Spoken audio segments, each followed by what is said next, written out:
and we are ready to begin. I have the greatest pleasure of introducing and welcoming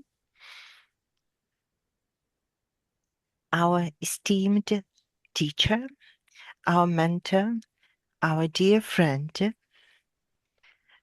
and a person who had dedicated her entire life to promote family mediation in the UK, Lisa Parkinson. For 15 years, I've been calling Lisa my dear friend, my teacher, my supervisor, and whenever I meet Lisa, I'm inspired, I'm thrilled, I am filled with insights about mediation and the way we should progress. I'm very grateful to Lisa for supporting family mediation in Ukraine, particularly during the war. Lisa, thank you for standing with us all those years of war, supporting us, guiding us, inspiring us. And today we will have a book discussion about Lisa's book, Family Mediation with the Involvement of Children. This should be a desk book for every family mediator, and it presents not just the experience and not just the knowledge, but it's also a daily inspiration for us in our work. This book is truly unique. And Lisa, thank you for allowing us to translate it into Ukrainian. And now our colleagues too can access it, read it, and put it to use in their practice. Thank you for agreeing to meet up with us.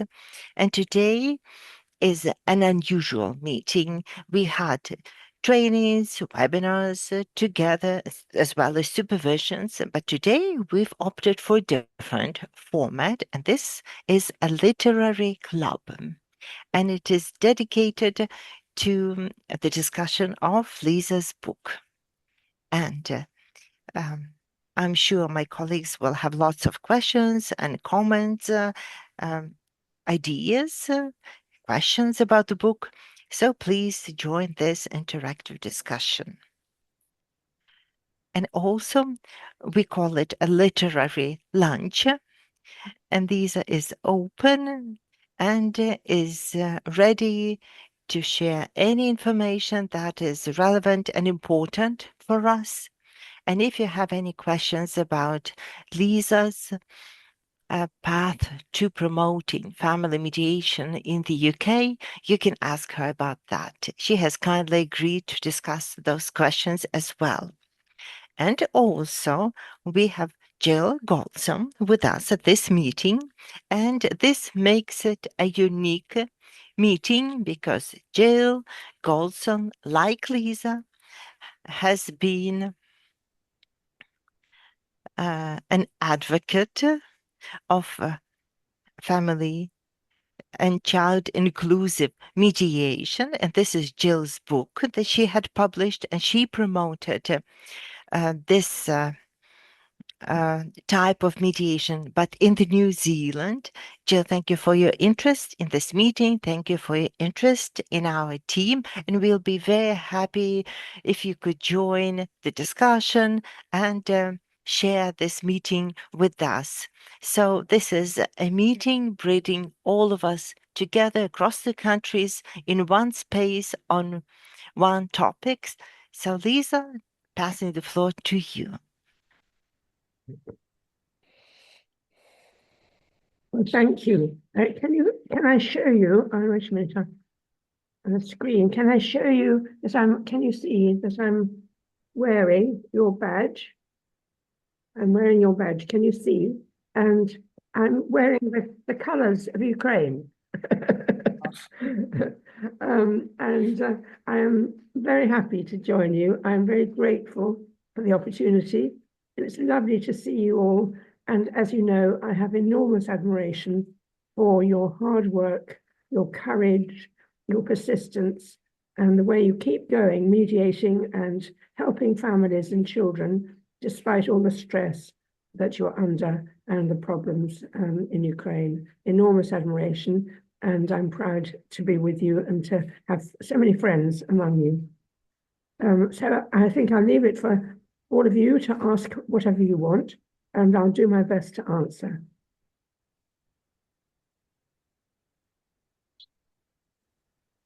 Thank you so much. Jill, would you join us and say a couple of words for yourself, please?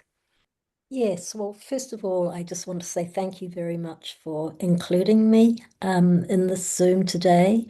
And it's an honor to meet you, Lisa. I've heard lots about you for a long time and read you. And I echo what Lisa's saying about my sincere respect for all of you in the Ukraine and the amazing work you're doing and an appreciation of how difficult it must be. So just basically, it's an absolute honor to be here, and I look forward to the discussion. Yeah.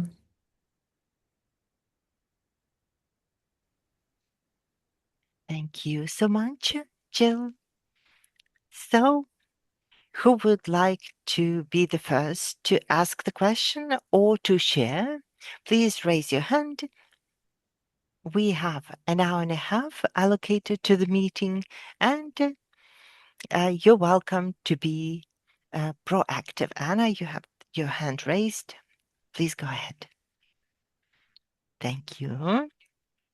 Thank you, Lisa, for allowing us to ask you questions. I will start my question with a long prelude, and then I will proceed to my question. So, it all started when a week ago, my kids, who are 14 and 11,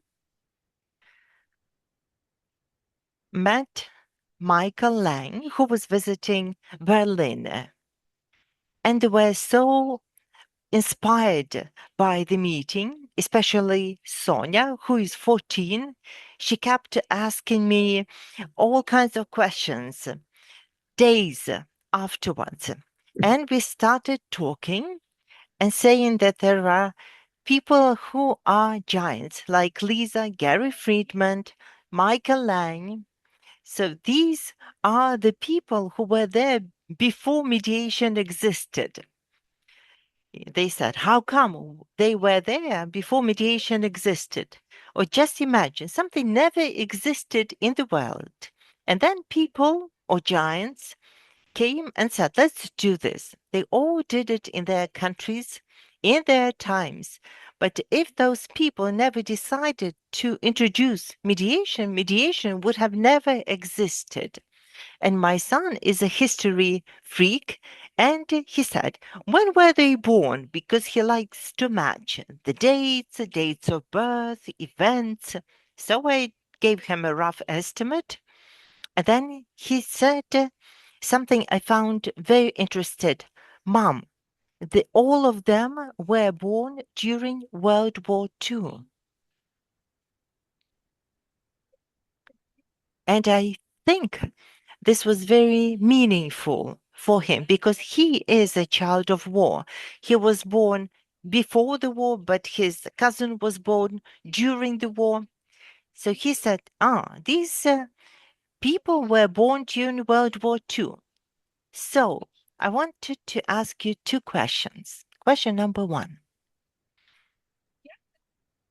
How did it happen that you were all born during World War II and you've pursued peace, that you've brought to this world through mediation? Is this experience of war that made you want to seek peace, want to help families find peace? Peace through mediation. And the second question, what inspired you to create and promote mediation, family mediators association. How did it happen? How was the idea born in your head? Well, would you like me to start, or Jill? Oh, no. I would answer your question by saying that in the war, I was really not very aware of what was happening because we lived in the country and it was very peaceful most of the time, but there was fear. I think I only became aware of the need for mediation when I started working as a mental health social worker and family therapist.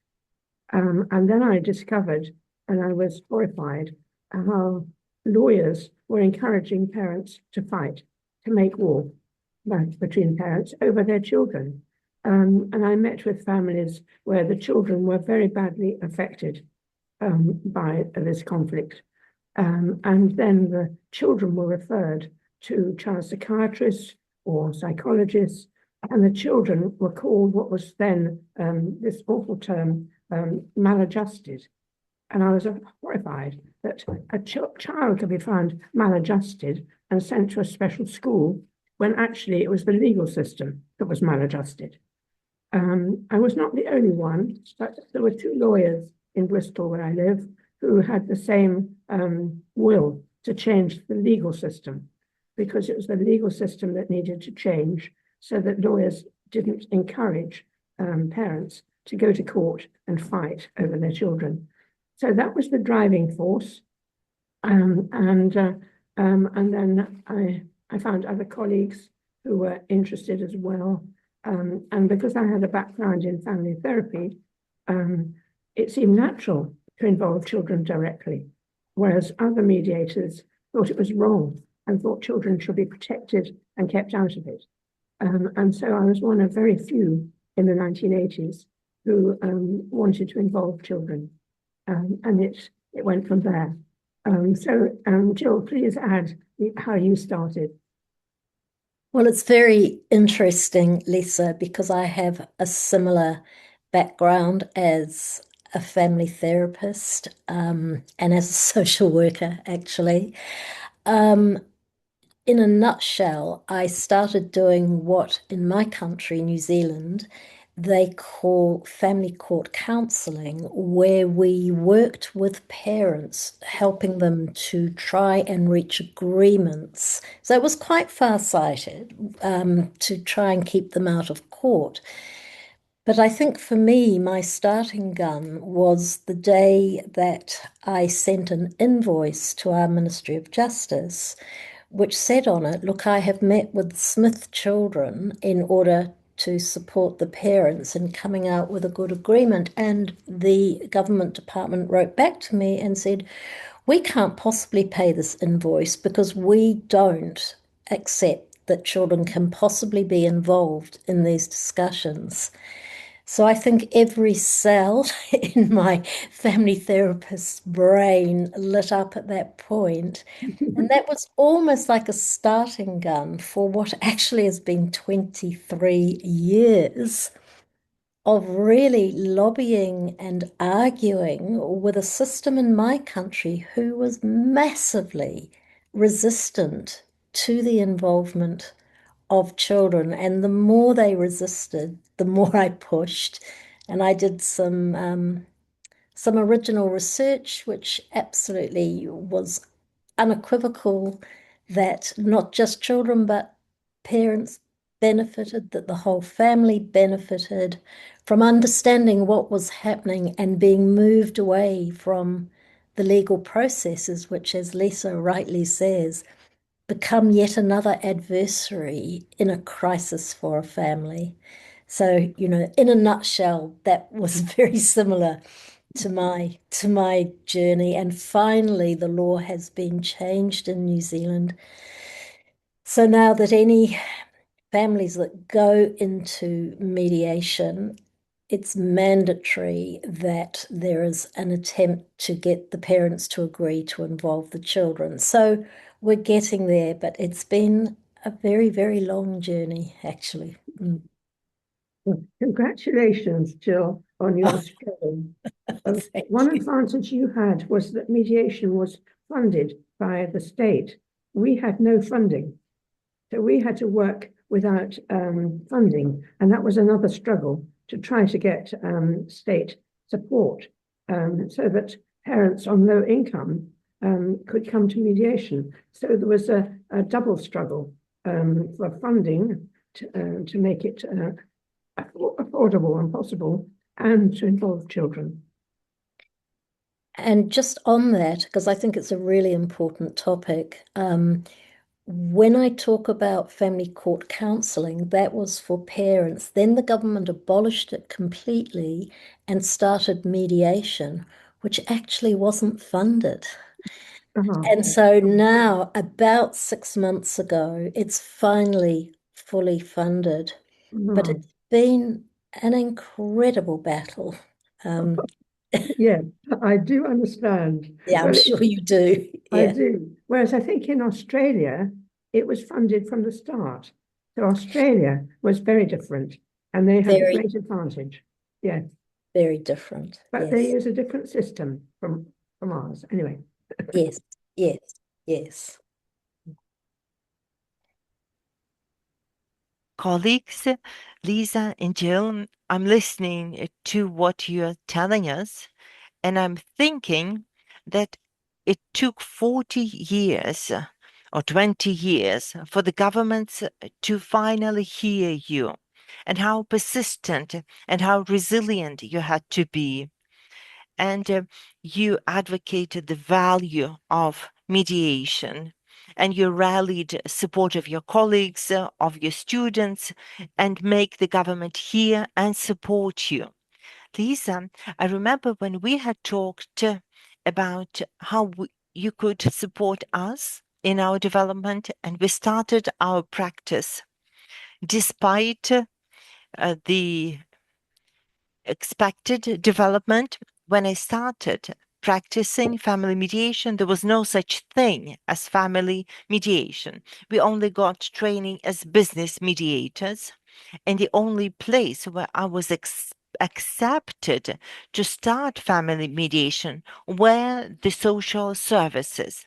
And it so happened that the family mediation in Ukraine evolved through engaging with the social workers, social services, and families would come to us, would seek mediation, and then we could practice family mediation. And we came to realize that perhaps the knowledge of business mediation wasn't enough to practice family mediation. Elisa, I remember how we invited you to conduct a training for us. And this was our first encounter with the family mediation. We didn't know how we should approach child-centered mediation. We've tried that, but we did not have a consistent methodology. And we were saying that you did the same thing when you founded the first family mediation center with your colleagues in Bristol. And this is how you set out. And this is combination of social workers with social workers. So consciously or unconsciously, we followed in your footsteps until we had met you, until you had trained us and have given us this push we needed to practice the mediation with full awareness and understanding and evolve the mediation. What we're dealing with now is that we still don't have any governmental support, even though there is a law on mediation, and we are overjoyed to have that law in place. It was adopted 5 years ago, and now we are working to make sure that in some disputes, in some conflicts involving the interests of the child, there would be a mandatory preparatory, you call it information and assessment meeting, and and have something like a voucher given to families so that the families could go through the mediation procedure and the government would pay for it. Jill, you've been saying that you've enjoyed the funding for the last 6 months for the service, and we are trying to follow in your footsteps. We try to emulate and help promote the Institute of Family Mediation in our country. It has been a struggle, and we have not reached the successes we are striving for, but we always refer to you and your practices. So I wanted to ask you, looking back, and this has not been an easy road for both of you. Still, um, I know from Lisa's book there were different laws and regulations that had tried to support and then disrupted your practice. Now, looking back, what would you have changed? What would you have improved? Or what else could have been done so that the Institute of Family Mediation could evolve better in your countries? Lisa. Well, where do we start? Yeah. I think the United Nations Convention on the Rights of the Child in 1989 was a very important step, but it wasn't actually followed in practice. Although the child had the right to be consulted, practice didn't change. The courts didn't involve children, and mediators didn't involve children. Children were still left on the sidelines. So the UN Convention should have helped, but it didn't actually make as much difference as it should have done. So I think it was mediators in their day-to-day practice realizing how important it is to involve children directly, that it doesn't distress them, that they want to talk and they need to talk. And they're such a pleasure to talk to, and they have very good ideas and very good suggestions. And the more mediators understand that and have training so that they can begin to talk with children, the more they become keen to do more of it. And so it is increasing, not only in the UK, but in other countries. More mediators are keen to train to be able to meet with children, and that's very encouraging. Could I just pick up on that just briefly? So I agree with Lisa that for us too, the UNCROC Section 12, where children have the right to be heard on matters that affect them, influenced New Zealand law. And so in our Care of Children Act, we've got sections that say, the child has, the child's voice, they call it. And that was deemed child inclusion. I think my ongoing pushing of this boulder up a hill was to further argue that the child's voice in family court proceedings was often a voice that could very easily be misrepresented.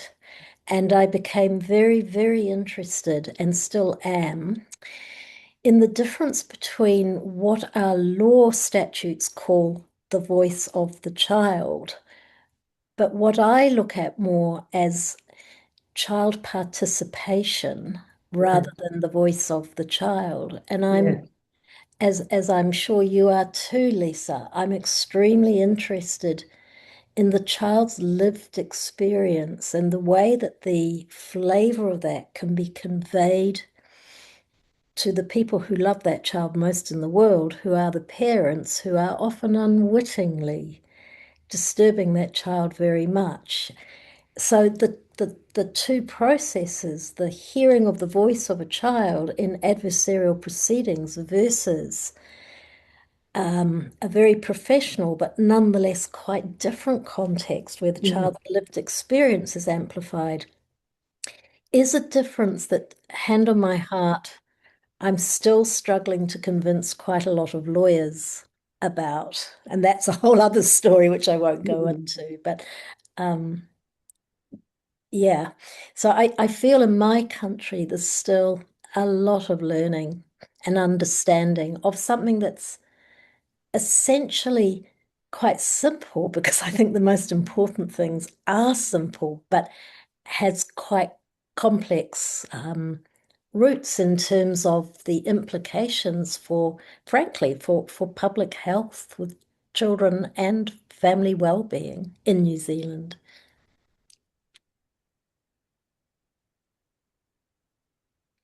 I think we have won the well, what was originally a battle with lawyers, and now lawyers are actually very supportive of Right. mediation and children's participation, Yeah. and more are training so that they can meet with children directly.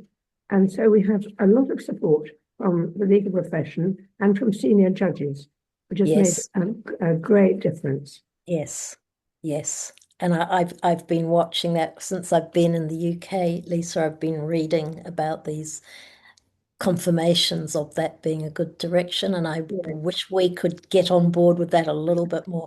I mean, there are converts in New Zealand too, but it's still a little bit of a battle to convince people For who, research, now that there are research findings from the yes, UK and from other countries like Argentina who use the same approach, because what is special, I think, is that children can talk in confidence unless they're at risk.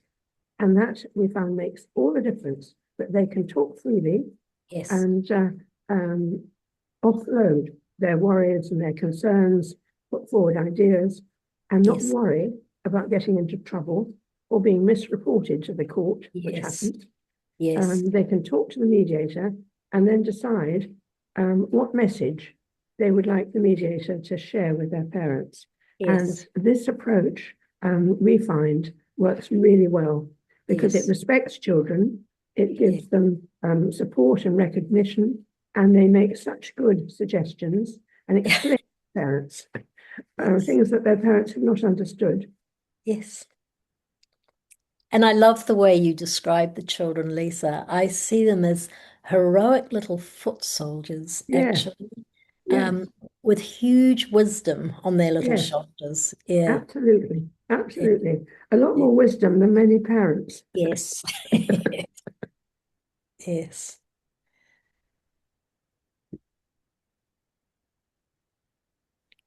Lisa, Jill, I keep hearing from you that you are talking about the value of involving children in family mediation. Would it be in every case when you are working with the parents that it's advisable to involve a child? What would you recommend? Um, Well, what would be the cases where it's not advisable to bring in a child? Well, I think I would say in answer to that question that if you have a parent or both parents who say they know what is best, it doesn't matter what their child says because they know, then if they're not interested in listening to their child and don't respect their child as a person, then I probably wouldn't go ahead because the child would only be disappointed that they're not being listened to. So if the parent says, no, no, I don't want that, I know what is right, and the court will decide, and the court will order what I want. Then instead of arguing with the parent, which wouldn't be very advisable, I would say, yes, well, sometimes it is necessary to go to court so they feel understood. How long do you think it will take to get to court? Well, in England, it takes a long time, yes, yeah, months to get to court. So I asked them if they know how long it will take to get to the first court hearing. They may not know. So I can tell them that it could take a year, months, but even a year.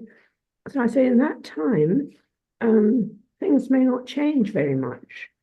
In fact, they could get worse, because if you don't see your child in that time, because they're refusing or alleged to be refusing, it's going to get more difficult, isn't it? I wonder if there's anything we could do in the meantime, even if you're going to go to court.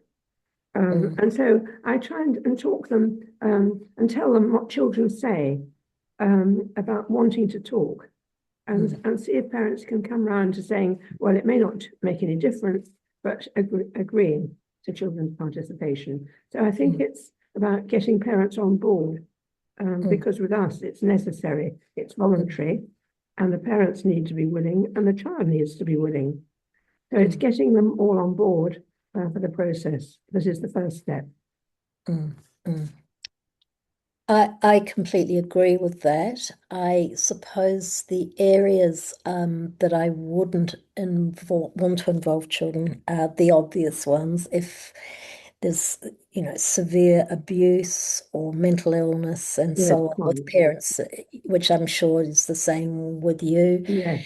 Lisa. The other thing that I absolutely insist on before I see the children is that I feel when parents agree for me to see the children, which I heartily encourage them to do, it's often for the child one of the first glimpses they've had for a long time of what I call parental alignment. And so what I say to the children is, look, to the parents, I want you both individually to say to your children, we're seeing this lady called Jill, and she would like to talk to you. And Dad and I, Mum and I keep emphasizing these pronouns, would really like you. In fact, not like you, we are saying you are going to go and see Jill.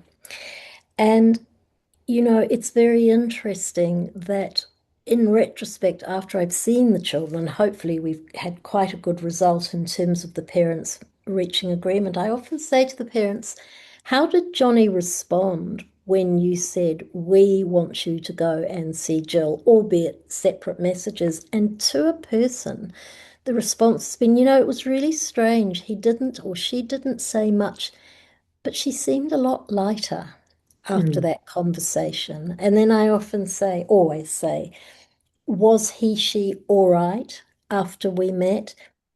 And the best responses, which are almost always this way, is he didn't really say much. No, certainly wasn't upset, seemed quite happy and just wanted a bag of crisps afterwards.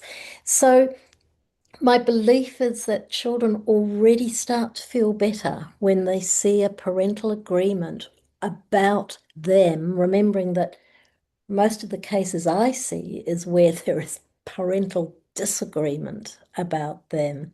So sorry, I'm probably digressing here, but that situation of when I won't see them, if I know it's going to be an intransigent situation between the parents, I don't want to involve the children in a situation that's going to make it worse, but most of the time it works, I think.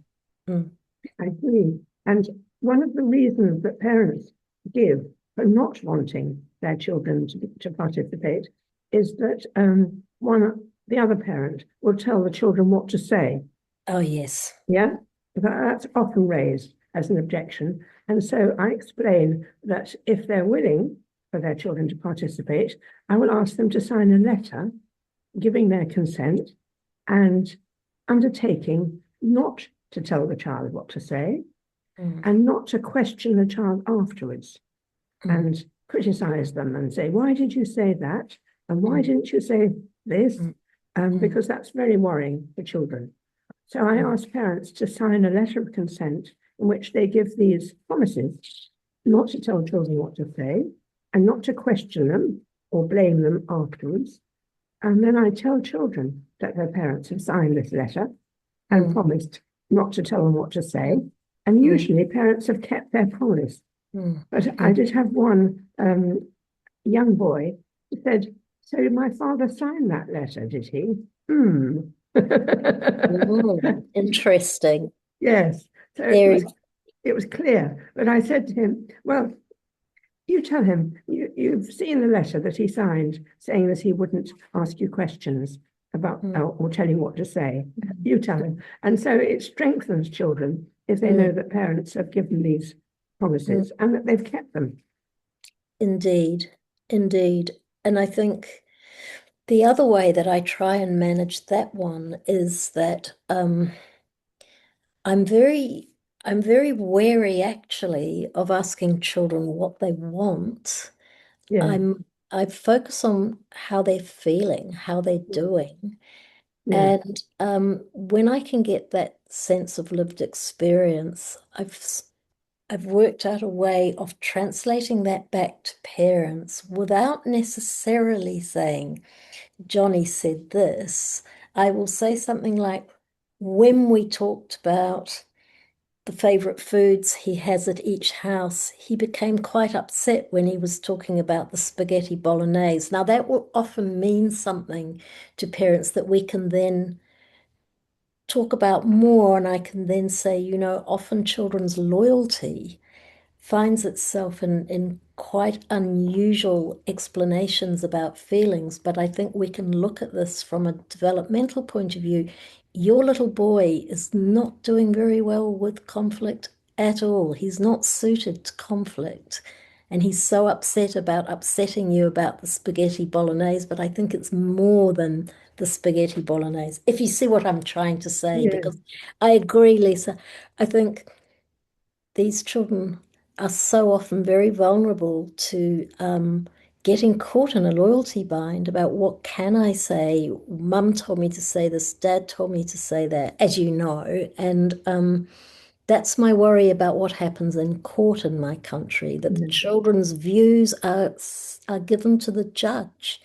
yes, And whilst that's still looked at carefully, because a child can't say, look, I'm 10 and I should be able to smoke cigarettes, just to give an absurd example.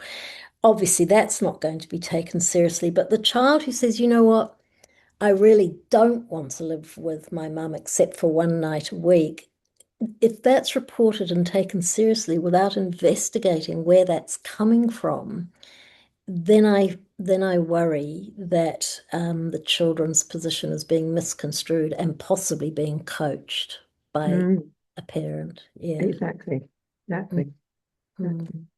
Well, we encourage children and young people who make suggestions and um, have ideas to write them themselves. Because if the parents see a letter or a note written by their child, that makes an impression in the child's own writing. yeah. And also, rather than asking them, I agree, what do you want? Um, I think I found it a help to say, how do you think your siblings, your brother, your sister, how are they doing? And they're very Mm, interested in telling you how their mm, siblings are doing, mm, which gives you some clues. And you mm, can also ask them, how do you think your parents are doing? Do you worry mm, about them? And they mm, talk about other members of the family um, without being asked direct questions, which may be worrying. mm.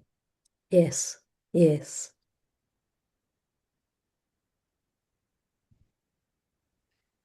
Thank you. Thank you, colleagues. I can see a lot of raised hands.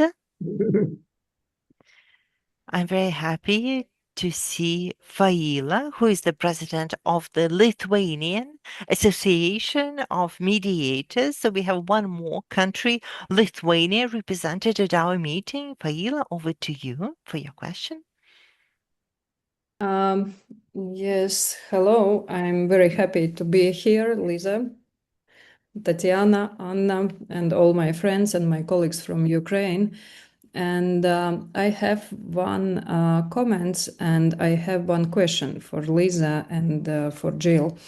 My comments is from my practice from child involving in mediation.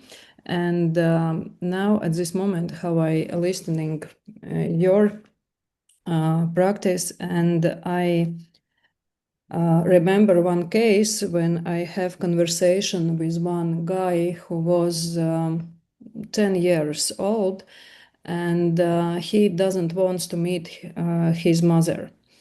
and the mother and father have had a court case during 1 year. And in my mediation, I asked to came for this guy. And in our conversation, I asked him what he wants to get from his mother for make first meeting with her. And he told me, I need only 15 minutes in school building, and I need only separate time, only for me, not for other brothers and sisters. And I need to be with her near her body. She could sit near with me and just quiet in this meeting. And for me, it will be enough. And if she will came to my school and do it, I will see that she loves me. And after our conversation, I asked him, could I make hugs with you? And he say, of course. And he make hugs with me very closely, very strong hugs. And after that, he said, thank you. And I need only hug for her. It was so beautiful, but at this moment so hard, because this boy was the object of court case for 1 year, and he needs only hugs and only being with his mother in separate little time. It's magic of mediation, and think it's so necessary to hear it from this guy for any child in mediation. But my question is for another thing. How do you think, Lisa and Jill, children's this time children's, are they have any needs and interests as child who was before?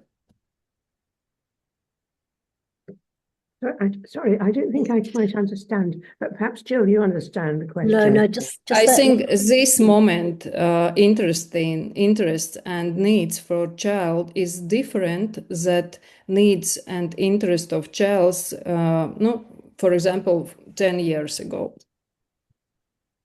do you mean the same child, Yeah. or children in general, their needs have changed? Generally.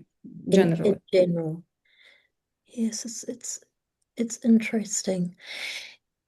Just top of mind, I don't know if I'm going to be particularly accurate with what you're asking, but top of mind, one thing that I don't think has ever changed, well, I know it hasn't, we all know it hasn't, and that is the human need to attach, to have a secure, healthy attachment, for the child to attach to their parents. And I think that need overrides every other need, however a child fashions or articulates or explains that need in terms of insecurity or tears or needing more hugs or whatever. That's what I feel we are dealing with when we're looking at children who have got caught up in the maelstrom of conflict and separation between the two people that they probably love most they do inevitably love most in the world. And going into just touching on another topic, which is a big one, but just to touch on it, is the fact that if the conflict is severe enough, those children are in danger of losing a whole raft of other really important people in their lives, like their grandparents, their uncles, their cousins. So I'm sorry, I don't know if I'm really answering your question there, but that need for secure attachment, because if children are securely attached, they can go on to complete the other vital tasks in their lives. So when I was working with a little boy of 7, he told me he was in and out of hospital with tummy pains, and his parents, who were in deep conflict, high-flying, separated couple, asked me to see this little boy because he was in and out of hospital. And when I saw this little boy, he said to me, the biggest worry in his life was that in Daddy's new apartment, Daddy said he could choose the color of paint for his new bedroom. And this little boy, age 7, said, I can't choose because Mummy loves green and Daddy loves blue. So, what I was able to explain to the parents was that the conflict between them had become so entrenched in this little boy's mind that he'd lost his capacity to even think about his favorite color because everything was involved with separation. And you could hear a pin drop. The parents really heard it. They didn't go on to live happily ever after, but they certainly stopped arguing about this little boy's care arrangements. So again, I think what I'm trying to say is that what children really need is a safe attachment so they can then go on to develop into who they are going to be with all their beautiful potential. Without that, I think they get stuck. I think, everybody gets stuck with insecure attachments, but children especially do. I completely agree, Jill, about the absolute importance of secure attachment and the effect of losing a secure attachment. Absolutely. I think one of the things that's changed in the last 5 years is the COVID pandemic and lockdown and children not being able to go to school and not being able to meet with friends. As we know, that had a very severe effect on children's mental health. And so we see much higher rates of mental disturbance in children and behavior problems in school. So teachers have more difficulties and have to spend much more time trying to help children who are insecure or acting out their anger and distress. So I think that's something that has changed. The COVID pandemic made things much more difficult. And so there are higher rates of mental illness and mental problems and children who are reported as having some condition and needing special help. And the special help isn't necessarily available. And as you say, mediation and children's participation in mediation may not be possible if the child is severely disturbed. But we do have additional training in the UK for children with special needs. The mediators can take additional training to meet with children with special needs who may not even be able to communicate verbally. So I think that's something that has changed that we were less aware of 5 years ago. That's really interesting. And I think picking up on that point that Lisa has made is that in New Zealand, we have an enormous paucity of mental health services for children.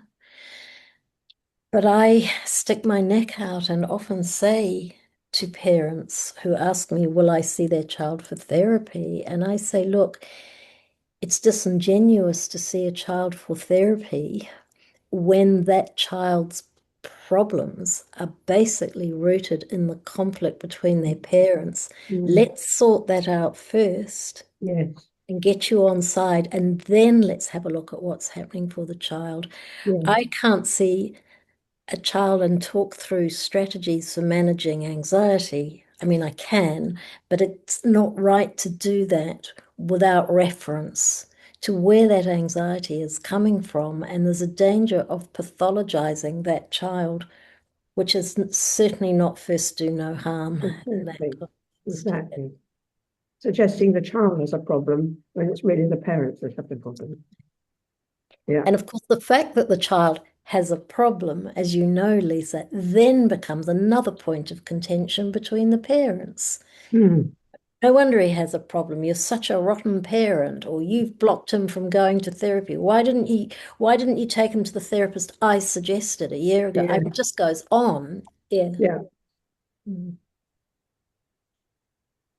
And then we get the terrible advent of what and I know this is a big topic, so I'll tread very carefully, but we get this huge advent of what can be called parental alienation, can be called resist refuse, but also that a very wise judge in Israel has simply said, why don't we just call it child-parent contact problems? So rather than letting it become inflammatory, let's accept that if parents are in enough conflict, a child will often become symptomatic or start to refuse to go to one parent, which is a child's way of trying to manage the impossible. Absolutely. Mm. Thank you. Thank you very much. And I need to go to my mediation now. And thank you again. And I wish all my colleagues in Ukraine strong health and being in the moment. Thank you. Thank you very much. Bye. Bye. Fine, thank you for joining us. It was a joy to see you. Lisa and Jill, I agree with you entirely. And we are saying too that parents in conflict try to often set a child against the other parent, but the child often refuses contact with one of the parents if their relations that the child has with the parent can hurt or do harm to the child, and the child doesn't want to continue the contact but wants to sever the contact. So we first need to check why this relationship is there and why the child is not wanting to have the strong, secure connection with a parent, but instead chooses to sever the contact and stop seeing that parent. So something must be happening in the family system and in the relationships between the parents and children that would lead to such consequences. And this is also a point that, owing to your training, Lisa, we always use family-oriented approach in our mediation. We always see the family system as one whole to see the impact of different family members on the and how they're connected with each other and what impact that is happening. And any symptom a child is manifesting is a manifestation of a dysfunction in the family. And we set up a contact family center.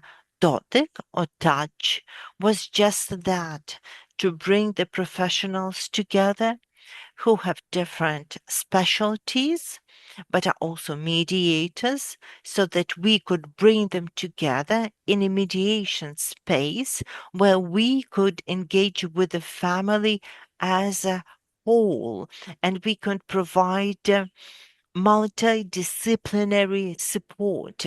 So this center would analyze the family situation, if a child psychologist is needed or a family psychotherapist is needed, then the family members can receive the support, but the mediator would work with the parental conflicts to make sure the children's interests are heard.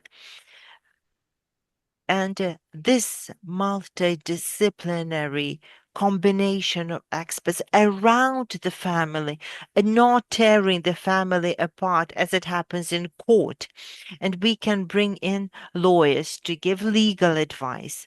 And we can have family psychotherapists or child psychologists, and they all support the family so that the family could resolve their conflicts with mutual understanding and in the best interest of the child.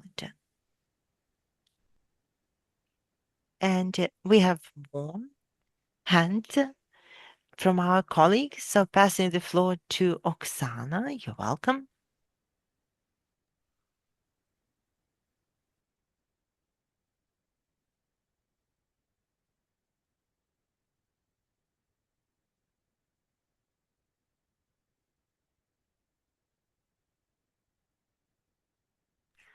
Oksana, we can't hear you. You can turn off the camera or put your question in the chat. Can you hear me better? Yeah, that's a little better. Thank you so much for this opportunity. I'm very happy that we are connecting so many countries. I will ask my question, but it may have sub-questions in it. I can see that these cases are very challenging for the mediator. So are there any secrets that you can share as to where do you seek energy and inspiration to continue working with those challenging cases? That's the big question, isn't it? Well, yeah, perhaps I could come in and say in England and Wales, mediators are required to have a professional practice consultant who's not really a supervisor, but really a consultant, and must meet with their consultant regularly. And if the mediator meets with children, the consultant must also be qualified and experienced in meeting with children. So the mediator should discuss questions concerning children and children's worries and distress with a consultant who can listen, give support, give ideas, tell them about research or experience that might be helpful to them, and generally give them support. So the mediator is not alone in dealing with it. And I think that's really important. So that's a requirement. And we must have a consultant who's qualified, and we must talk with the consultant a minimum of so many hours during the year. And the consultant then confirms when we renew our registration with our national organisation, the consultant confirms that they have talked with us, etc. So I think that's a very valuable requirement. And I agree. I think ongoing training and reading and Yes. what we call supervision, and Yes. actually just this sort of experience keeps me inspired and to keep working. And I think the other really nice thing about this work is that for all the potential challenges, the rewards are when you see families and children managing to get peace and resolution. And I do find that although obviously I'm a child advocate, in this work, I'm actually a family advocate because I find that the parents, as I'm sure you understand, and Lisa, you've had vast experience of, the parents are in one of the worst crises of their lives often, and they often revert to almost being like children themselves. And they need a kindness and a compassion which doesn't condone the way they're behaving, but understands it.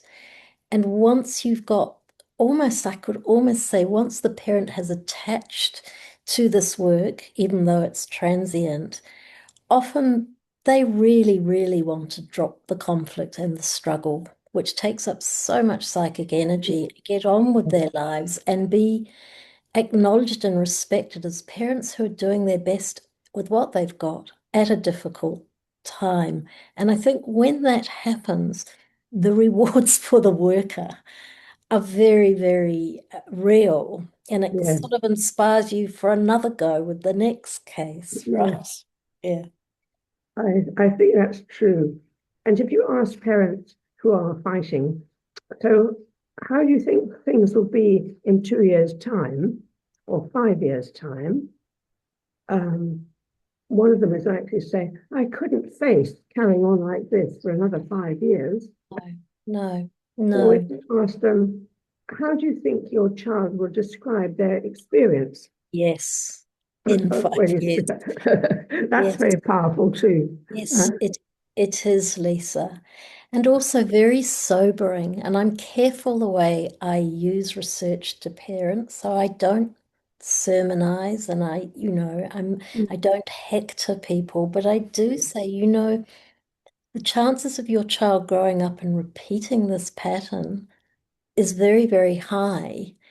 If your child grows up with a memory of, you know what, I remember my mum and dad, they fought a lot, but then we went to this thing called mediation and things were a lot better after that. I say to the parents, that's about the amazing role modeling that you are doing for your child. Let's stop worrying about what's happened up till now and blaming each other. Let's look at what you can now offer your children in terms of an extraordinary example.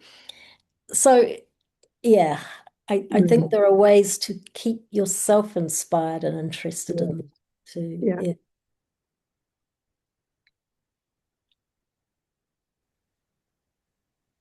Your inspiration and your love for mediation is contagious. And Lisa, before COVID broke out, we, Lisa, were planning your visit to Ukraine for yet another training session. You turned 80 that year. And I remember when planning this trip, you had to arrive in April for your birthday. And we were talking to you sometime around New Year. And I remember you telling me on the 31st of December, I have another mediation today, later today. I'll be meeting a boy and I'm going to work with this child in the case. And I remember I was amazed. This is the 31st of December. Lisa is 80, and I was sitting there drained. I couldn't even move a limb. So I tell myself, Tanya, pull yourself together and do some good work because Lisa is having another mediation today and she's working with the child today. And this is a model for me. It is an example for me of your love and dedication to this cause. And it never fails to inspire and amaze me. And I wanted to explain the role of the consultant. A consultant is a person who supports the mediators in their practice, and he combines a number of roles. He acts as a supervisor, as we call him in Ukraine, but he does much more than that.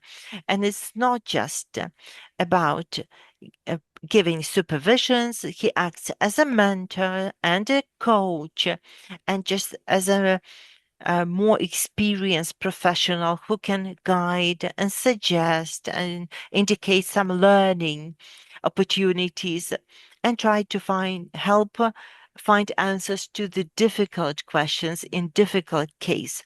And this is an amazing practice, and we would like to grow in this direction. And we can see Lisa and Jill being experienced and still so inspired by their profession and so inspiring for us in our profession. Thank you for your answers and passing on the floor to Ludmila. I'm so grateful to meet you, even if online. I'm like this boy that Jill was speaking about. I would like to have a hug and just sit next to you. And my question is, um, you've mentioned the voice of the child, but how do we draw a line between hearing a child and a situation when the child is so drawn into the conflict that they become to speak for their parents and become a source of strength for their parents? How do you help children reclaim their role of a child? And this seems to be a problem. I see it a lot in social work, and I see a lot of parents who are acting out as children. Thank you. Yeah. Well, I think in my training about 1 million years ago, we used to call it parentified children. In other words, children that start acting as the parents of the child.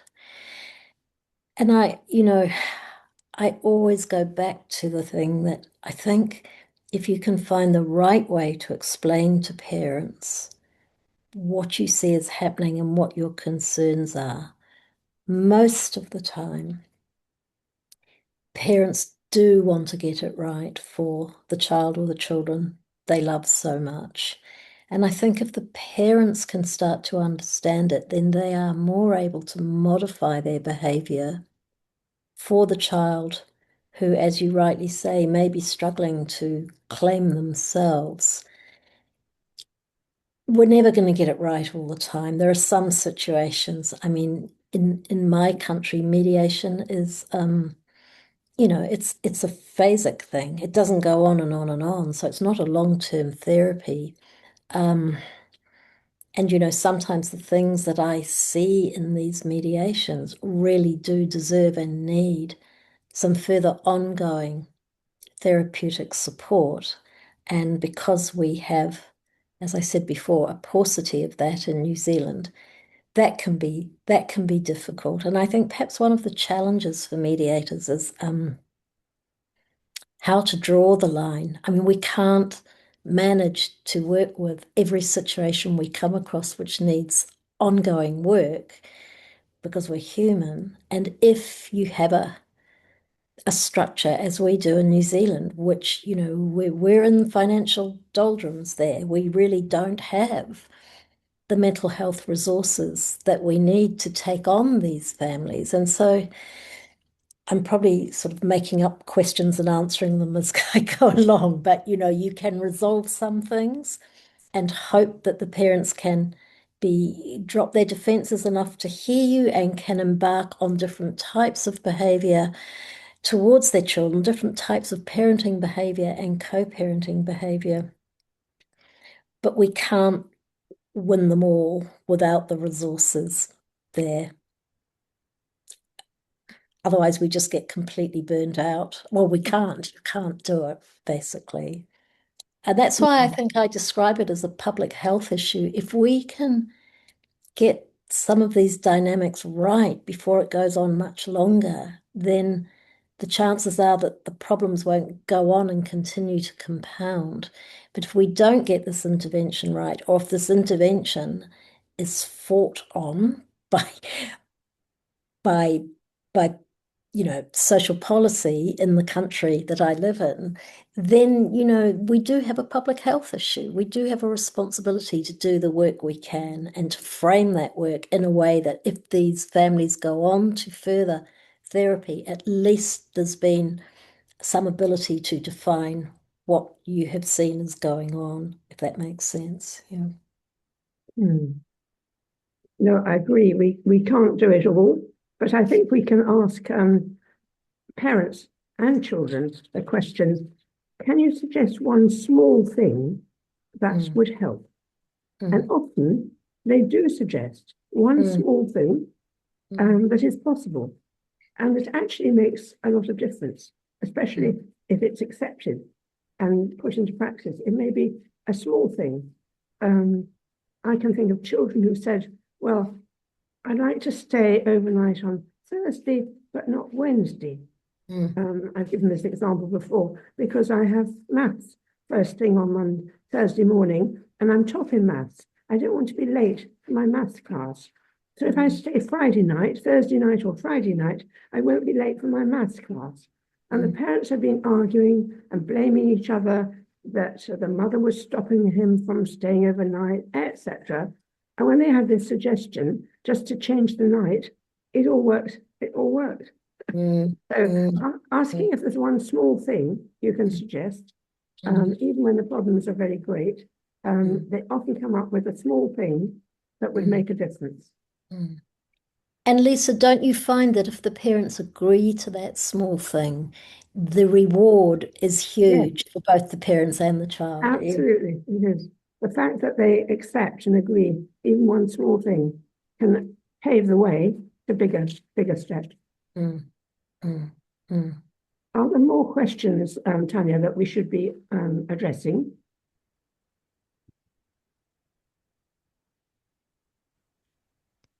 Yes, so we have two more colleagues with their hands raised, and I can see the time is running out for this meeting.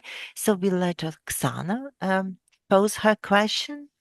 Greetings, I'm very happy to be with you today, and I would like to ask a question about the cases where we cannot involve the child for objective reasons because the child is still very, very small. In Ukraine, for quite a long time, there was a limitation for the legal severance of marriage for during the first year of a child's life. And recently, this limitation was lifted, and I now have more requests for mediation during the first year of life of a child, and they are asking for divorce mediation. And Lisa, Jill, what advice would you give me in handling such family mediation cases? Thank you so very much. Well, I'm happy to jump in and say I have very strong views about not setting an age limit for talking with children, because 6-year-olds can be very confident and articulate, and they want to talk. And if parents have a child who is only 1 year old or less, who is not talking, of course, but they understand a lot more than they can say. And so I encourage parents who are willing to cooperate to bring a baby with them to a mediation meeting, and to, yes, hug the baby and pass the baby from one parent to the other, and to explain to the baby what is happening and what is changing and what the arrangements are. And the baby can hear the voices, the tone of the voice, and understand that the parents are working together and meeting together. That's very reassuring. So I do encourage parents, either online, because you can do this online if there's some distance away, you can still meet online with both parents and baby, or small child. And I think that's very helpful. And also not to forget older, young adolescents, young people, where the court would no longer see an 18-year-old, but an 18-year-old may need to talk as well. So any age, don't set age limits. I love that, Lisa. Similarly, I had an 18-month-old who came in with the parents in her pushchair. She loved both her mummy and her daddy, but when she saw them together in the same room, she threw her hands over her face and wouldn't put her hands down. That was helpful because I was able to say to the parents, we don't want this. We cannot have a little tiny child like this, unable to manage seeing you both in the same space. And we talked about the possibility of their taking the little girl for walks in the park so that she could start to relate to having mummy and daddy in the same space without trauma. So I completely agree with what you're saying, Lisa. Yeah. Absolutely. I remember I had a 3-year-old, a girl aged 3, who would scream if she saw her father coming anywhere near her mother, because once he had hit her mother. So she thought she had to protect her mother. And the parents had to explain to her that things were better now. And the mother explained, first of all, she brought her to my room and she played with toys. And she did that so she got used to coming to my room. And then the mother said to the little girl, next time Daddy's going to come into the room and he will play with you. And so she said that was all right. That was all right. She felt safe. And so the father came in and got down on the floor and played with her. And the little girl gained confidence that if the parents were in the same space, they weren't going to fight and attack each other. Yeah.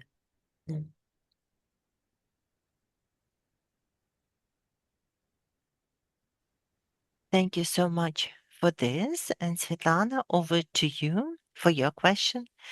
Lisa, Jill, colleagues, I have so many questions remaining and so little time left. So I will ask the following. In your experience, is this one phrase that you heard from a child in mediation that you would like for all parents to hear if they're involved in a conflict and it involves a child? Mhm. Mhm. Well, I could perhaps respond to one that quickly comes to mind, and that was the little boy that said, I liked working like that because it helped mummy and daddy to borrow me off each other. Which I- That's nice. That's nice. Mhm. Yeah. Yes, I had one where the little boy said to his mother afterwards that talking had taken away the pain in his tummy. Mm, Yeah. mm.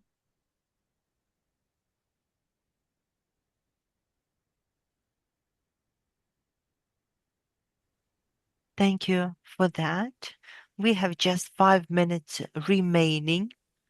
And now I'm going to ask the participants to share your insights, your takeaways, your gratitude for our teachers, Lisa and Jill, for this meeting. So now it's time for feedback. Oksana, good day. I would like to thank you both for the meeting. I would like to thank Lisa for her book. It's very interesting, very insightful, well structured. I appreciated how you refer to the needs of the child and the legal provisions and children that can be subjected to different kinds of violence. And it's very important for me to hear the child and the way you shared your experience, the colossal effort you made to make sure the children are heard is really inspiring. We are capable of learning the best practices, and I know it from working with foster families. Ukraine has drawn on the UK experience, embedded it in the law, and implemented it as the best practice. And now the level of foster families, of patronage family, and home foster homes is quite impressive. And same way, we can learn the best practices from you, Lisa, from you, Jill, and put it to very best use. I wish good health to you. Please take good care of yourself because we will still need your insights, your knowledge, your experience, your support. I'm incredibly happy. And I keep telling Tatiana how grateful I am for this chance to meet up with you because this meeting today and a chance to learn from you is like touching legends. Like Anna started this meeting by saying that uh, these people were born before mediation existed, but now we can read your books and you make references to the Ukrainian experience, and that is amazing. I attended your supervisions where we discussed the cases. And I feel I am in a time machine and I can touch these giants. I can talk to you, and you're so generous in sharing. So thank you for sharing your knowledge and your warmth so generously. So stay with us and keep sharing with us, please. Yeah. Thank you. Anna?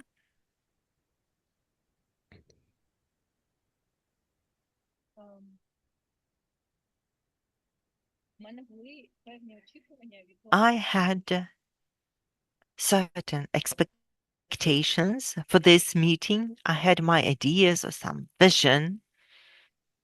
But what had indeed happened today has become um, a revelation for me. The Well, it was so fantastic Well, the earpiece was overwhelmed and it flew off. Sorry about this. Jill, it's fantastic that you were able to join us. Yeah. I really, really loved your dialogue, your interplay, your exchange.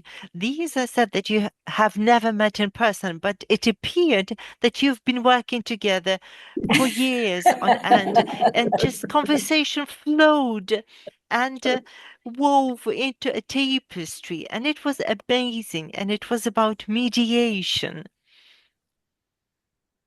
that was born in one country and then born in another country and spilled over their countries of origin. And it's about, I don't know whether you're feeling such happiness as uh, me when you see what you've created and fostered is now developing in Latvia, Lithuania, Ukraine. And I'm happy to have a chance to connect with you as the people who started it all. As my children would say, has Tanya seen Michael in person? Wow, and you've drunk coffee with him. And Tanya drank coffee with Lisa. They say, wow, that's a score. That's an equal draw. So for my children, is as if my husband met Elvis Presley or someone like that. So these generations between and intergenerational connections. And I'm happy that my children can see that the world can be a better place because of mediation. And you've met a child once and you've showed them a different way to do it. And when they grow up, they will think back and remember there is an opportunity. And you started this different way to do it. Tatiana brought it to Ukraine. We've taken it on and we're spreading it. And it's our way to make this world a better place. And hopefully one day everything will be resolved in a peaceful manner. Thank you for this meeting, and I'm hoping for another chance. Tatiana, thank you for helping and bringing all these wonderful people together. Thank you.